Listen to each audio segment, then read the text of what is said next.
remember, this is called solfege. Can you say solfege? That's kind of a funny word, isn't it?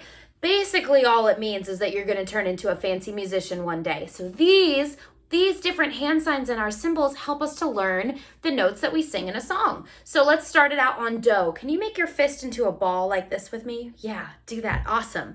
So your fist is in a ball. That's our do. So we go do.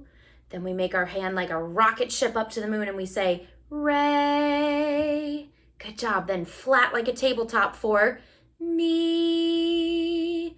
Good. Then we do a thumbs down symbol for fa. Then we flip right up like a gate opening up.